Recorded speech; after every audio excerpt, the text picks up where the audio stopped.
All right, let's see what's in the box.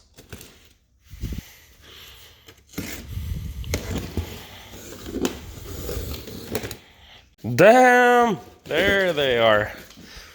Whoo, that's sexy. Okay, so what we have here is the front two coilovers, and then we have the two springs, two top mounts. I don't know what these are called, but I know they go with the springs and the mounts. And then there's the rear two coils. Now, as far as installation, this is my first time installing coilovers, but it should be straightforward. For the front is the easiest because basically all I gotta do is remove the bolts that mount the shock over there, remove the bottom bolt, put each one of them, done. The back ones are a little bit more tricky, but yeah, should be straightforward. And with my car, as I always say, no rust, so it should be a little bit smoother.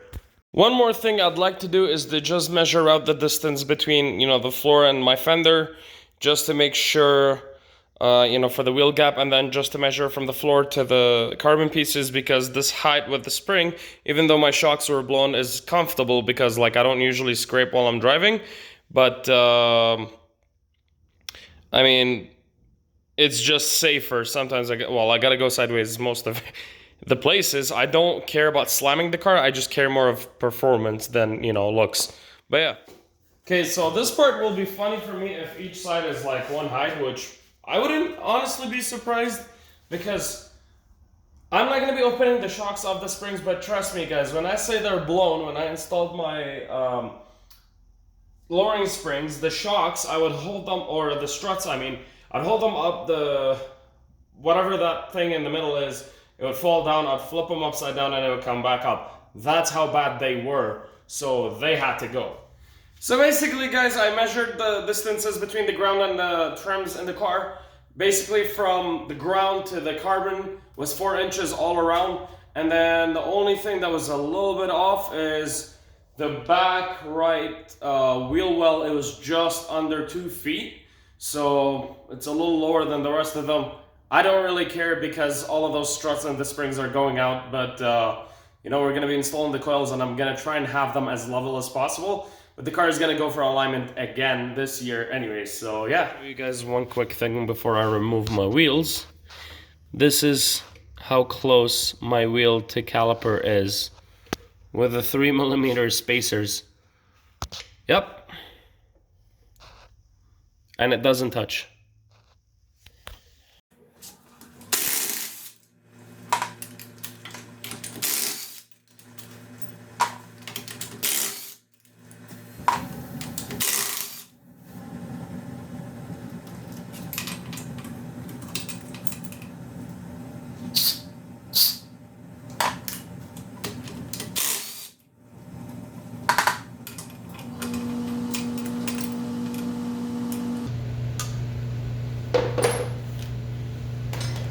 Hey, you guys ready to see that camber wear? These tires have about 12,000 kilometers on them. Yep. And honestly, all I have is lowering springs. So look at this. Look how new the outside is and everything, and then look at the inside. Oh my god, man.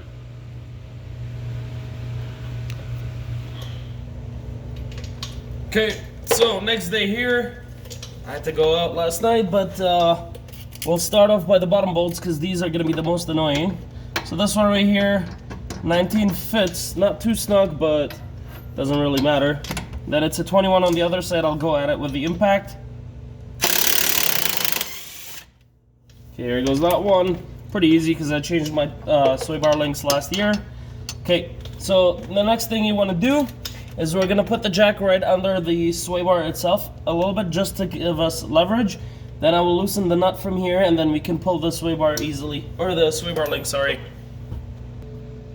So basically, let me adjust the camera a little bit. Kind of the same concept right here, so 19 right here, but the other end on the bottom one is an 18.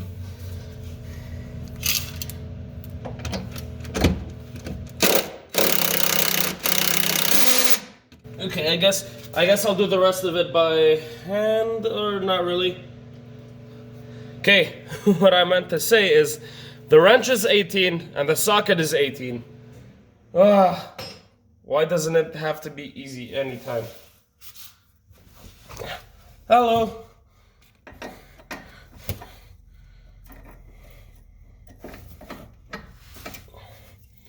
Let's actually switch wrenches.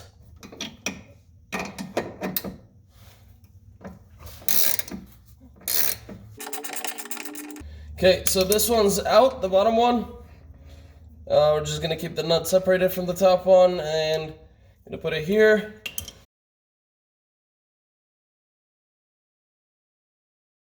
Basically what I did, 18 and 18, get it out, and then because the car is tilted on the one side, the sway bar link was upper.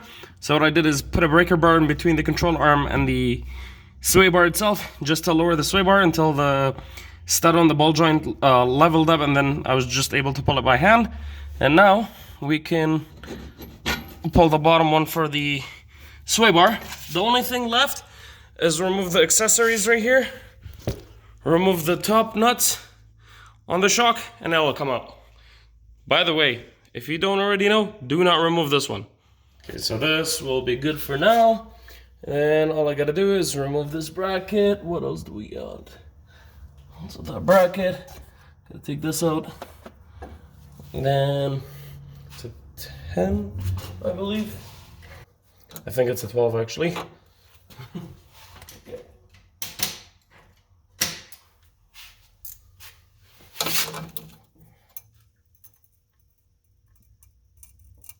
Oh, come on.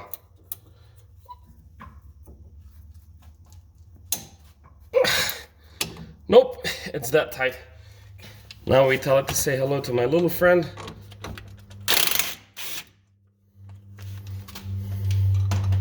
Okay, since that's out,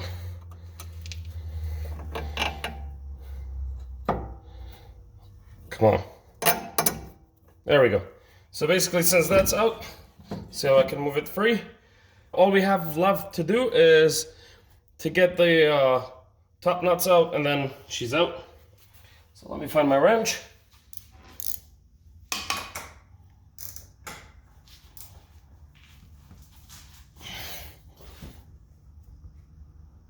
Did I really tighten these so much, or do I really not have any power today? What's going on?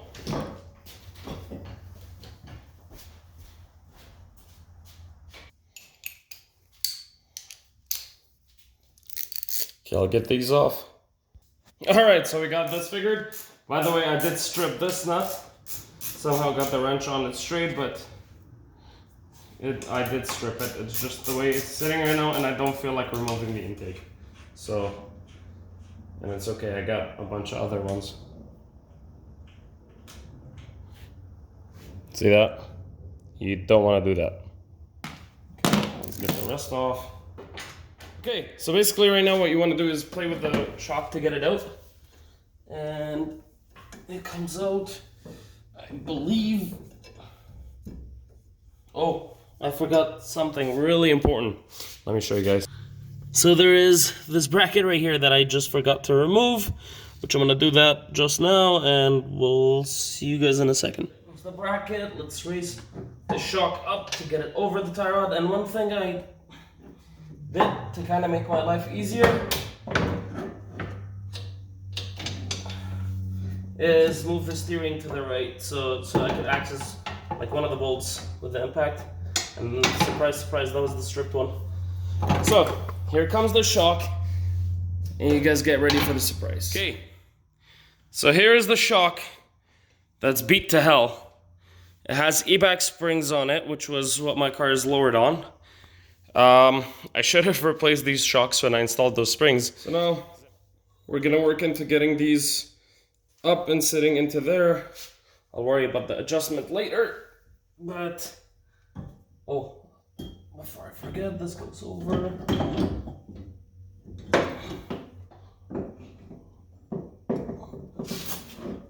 Nice and easy.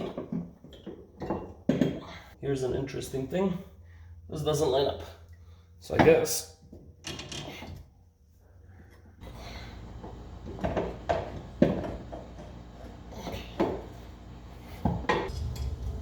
I'm surprised these didn't come with new nuts. Because usually when you buy new shocks, it comes with them, but... Okay, so I adjusted that bracket, and now what I gotta do is just put this one back on.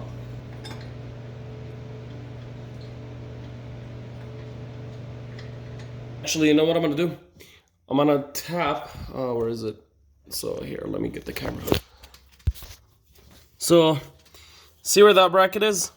The top bolt is de-threaded on the inside and the outside. I'm gonna just get my tap set and then just re-tap a new one and then put a new bolt in there, just to be extra safe.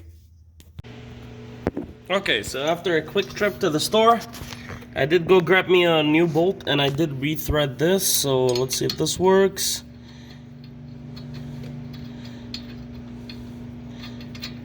There we go. Perfect. So the way this stripped was a couple years back when I installed this, I didn't put the bolt properly. And I knew it was getting cross-threaded and stuff, but I was like, full send or no send.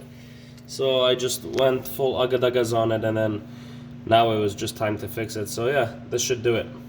Okay, so now we have everything back on. Everything's tightened. We're ready to put the tire back on. Let's see how this turns out. All right, let's see how she goes.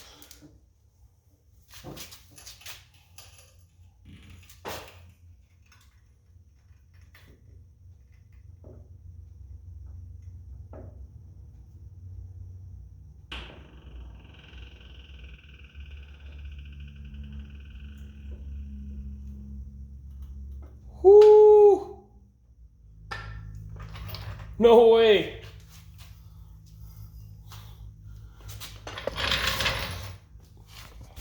Damn! It's honestly pretty much the same height that it was right now. But then again, I had blown struts. Ah, man. Alright, so we're at the rear now. We have the car on a jack stand, and let me tell you, off the video I did the other side just to kind of get tips if anything I missed. But the front was pretty straightforward, just a little bit tricky with the bolts. It's tight and like sometimes you gotta angle it and stuff. But the rear, when I did the other side, I expected the rear ones to be harder. But the thing is, the rear ones were actually quicker and easier. Now, another good thing is the height that the coilovers are adjusted at, I'm more than happy with, because it's the same height that my car was with the springs. So I don't want it any lower because of the carbon pieces, and I just, want to be still comfortable to drive the car. Yes, I still have to go sideways on everything, but then again, I don't want it to be slammed. So, but yeah, let's get to it.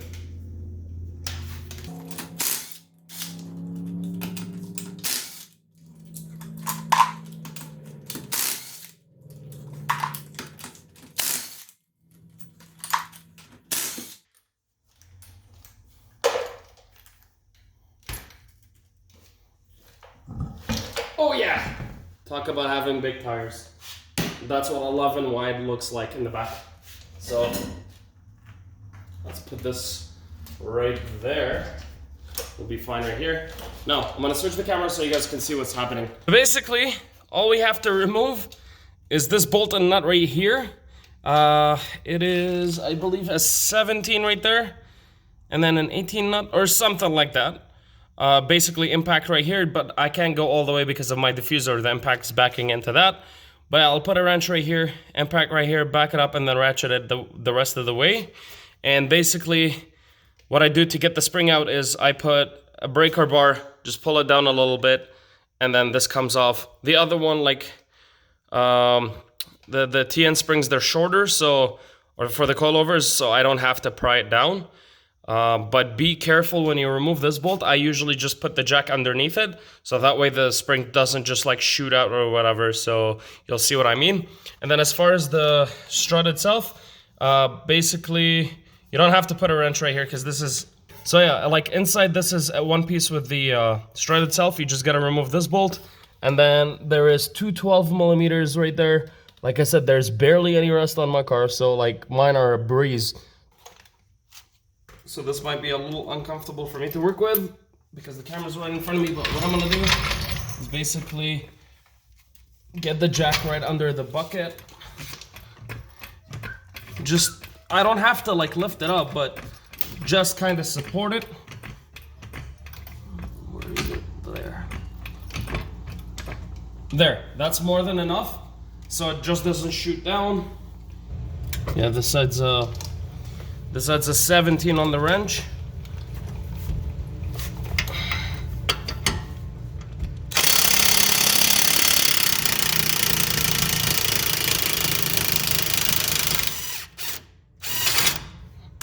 Okay, we'll undo the rest of it by the ratchet.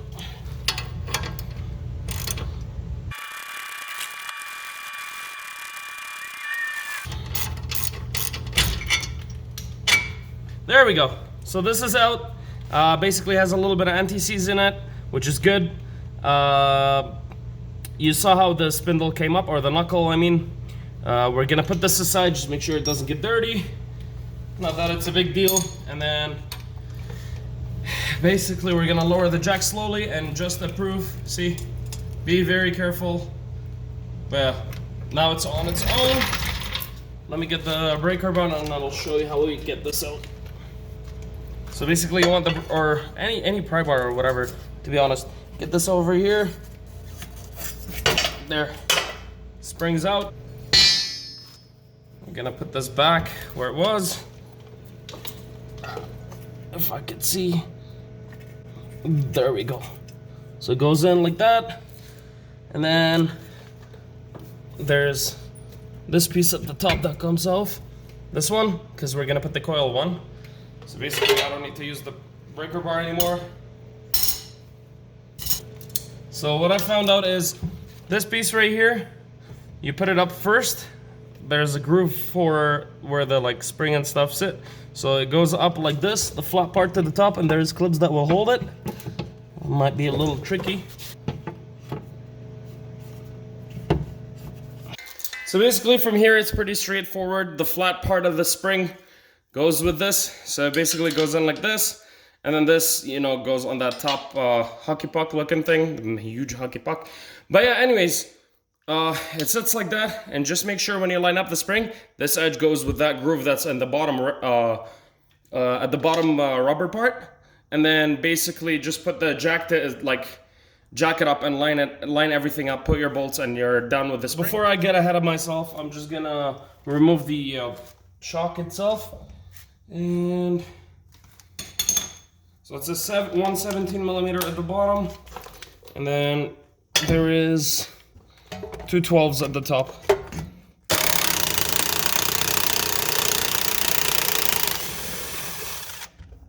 Okay, there goes that. I'm not gonna remove this just yet. So I basically got my my 3/8 ratchet with two 6-inch extensions, and then my 12 millimeter. Just basically remove both of them. Be very careful if like yours is rusty a little bit or something, not to break anything. Now I got the 2 12s up top out, and then there's that bolt. And I'm gonna show you what we do. So basically work it there. And this easy, the strut's out. Let's see. So what I did on the other side too is I noticed, to make it easier, so you can turn this, by the way. So to line it up, line up the bottom first. Basically, so now that we have the bottom kind of lined up, I'm gonna line up the top, and then and I'm just gonna leave the ratchet aside for now. But it's actually pretty easy. Like, come on, play nice with all the stuff falling on me. Okay, here goes the first one. So now I'm gonna tighten the top. But you guys don't want to see that, so I'm gonna tighten the top ones, and then I'm gonna show you how we line up this after getting rained on with dust. So the bottom part, if I can find the bolt, okay. Basically push with your hand on the spindle a little bit, Just kind of try and line it up, and bam, that easy. Let's get it started by hand. Could be a little tricky, to be honest. Okay, what I'm gonna do, give it agadagas.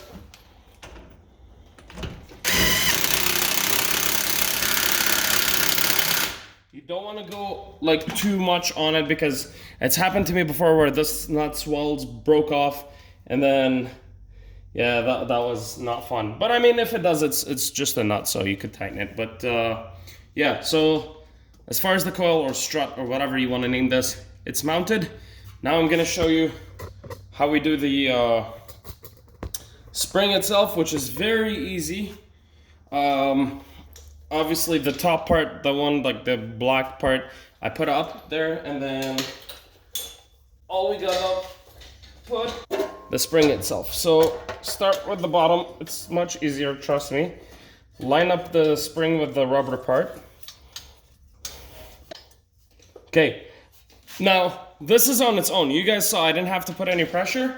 What we're gonna use now is a jack again under the bucket just to support it to go up. And you gotta guide it a little bit. So this part, gotta align with the top piece and it will stay there. It's not moving. I know it's kind of sketchy, but it won't move. So there we go.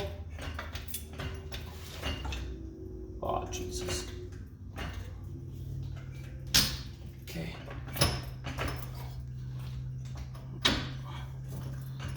So you see, just get it with your hand. Nope, I went a little too far up.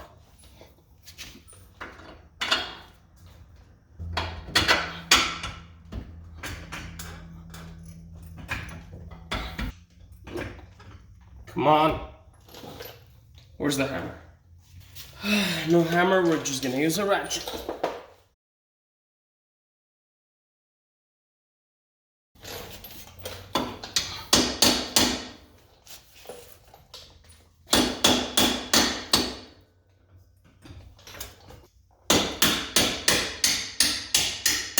There we go.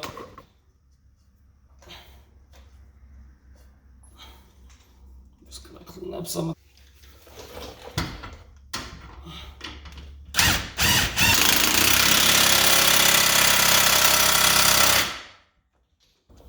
should be enough agadagas right here. And then there goes the jack all the way out. Okay, let's put the tire on.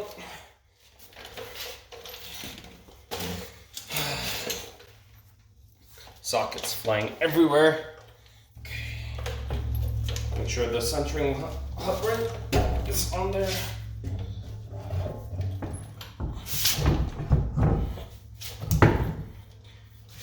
For as wide as they are, they're actually not that heavy. The 20 by 11s with, I used to have 305 2520 on there, but these Nettos, like I don't know, they seem bigger than the Chinese stuff because before it used to have Chinese tires on it, so they sat the same exact clearance. So these are 295 25 20. But yeah, I'm very happy with them. And then I'm gonna use my torque wrench just to make sure all of it is tightened properly. Now let's see the fitment.